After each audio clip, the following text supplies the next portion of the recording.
বাংলায় তথা প্রাচীন বিখ্যাত মন্দিরগুলির মধ্যে অন্যতম হচ্ছে নিমতলায় ভূতনাথ মন্দির।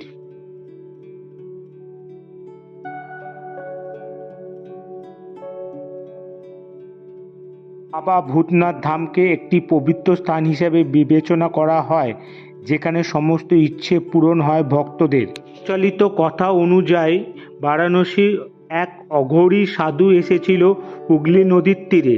তিনি মন্দিরে শিবলিঙ্গ প্রতিষ্ঠান করেছিল। স্থানীয় শ্মশান থেকে একটি পোড়া দেহের ছাই দিয়ে ভগবান শিবের পূজা করা হয়। প্রায় 300 বছর ধরে চলে আসছে এই রীতি। হ্যালো বন্ধুরা, কেমন আছো? আশা করি তোমরা ভালো আছো এবং সুস্থ আছো। আমি সুদর্শন ড্রিম মাই ট্রাভেল চ্যানেলের পক্ষ থেকে তোমাদের স্বাগত জানাই। আর একটি নতুন ভিডিও নিয়ে তোমাদের কাছে চলে এসেছি। আজ আমরা এসেছি ভূতনাথ মন্দিরে। তোমরা পুরো ভিডিওটি দেখতে থাকো আর আমার সাথে থাকো। 1934 সাল থেকে ভূতনাথ মন্দির সামলানোর দায়িত্ব ছিল হিন্দু সংস্কার সমিতির হাতে। তার আগে দায়িত্ব ছিল মল্লিক সম্প্রদায়ের হাতে।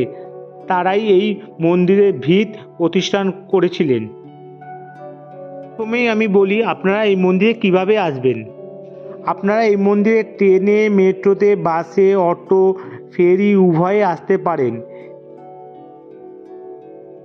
যদি আসেন আপনি চক্র রেল ধরবেন এবং শোভাবাজার আড়িয়াটলা স্টেশনে নেমেই পায়ে হেঁটে 10 মিনিট লাগবে এই মন্দিরে পৌঁছাতে।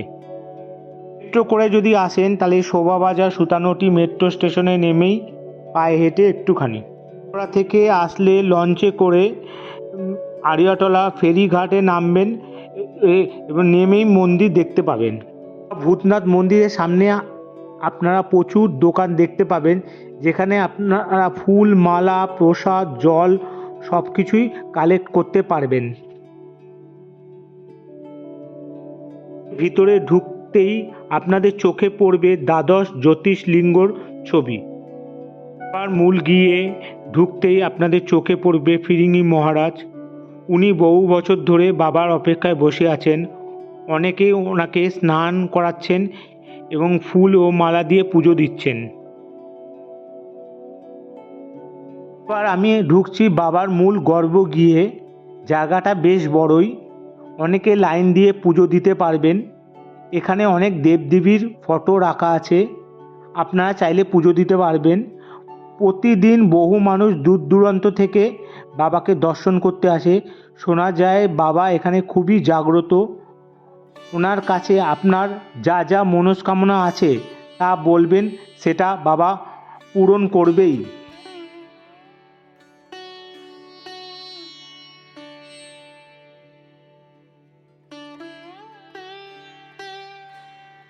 তিনশো বছরের পুরনো বাবা ভূতনাথের মন্দির।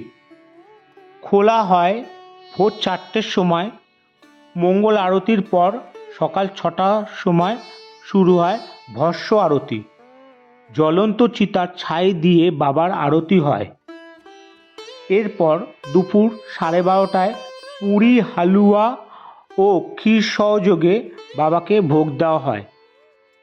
এরপর 4:30 পর্যন্ত মন্দিরের দ্বার বন্ধ হয় বাবার বিশ্রামের জন্য। বিকেল 4:30টার সময় আবার মন্দির খোলা হয়। রাত 8টার সময় ভস্য আরতি হয় এবং রাত 10টার সময় মন্দির বন্ধ হওয়ার সময় গাজা ও চিলিং সহযোগে বাবাকে ভোগ দেওয়া হয়।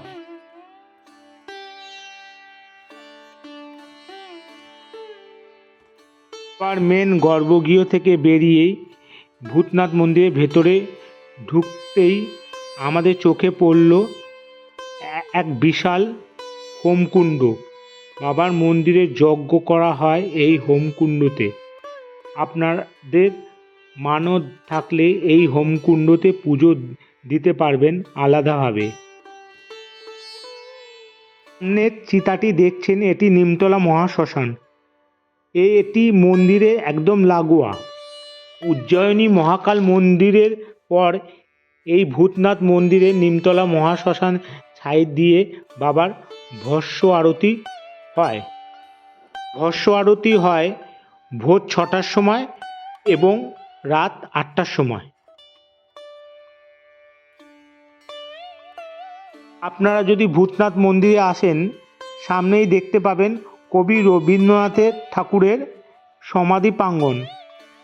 এটি সকাল 9টায় খোলে এবং সন্ধ্যে 7টার সময় বন্ধ হয়।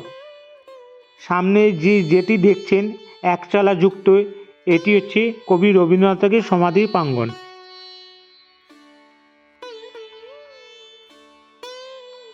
বন্ধুরা, ভূতনাথ মন্দিরটি কেমন লাগলো জানাবেন। আর আমার ভিডিওটি ভালো লাগলে লাইক, শেয়ার, কমেন্ট করতে কিন্তু ভুলবেন না যেন।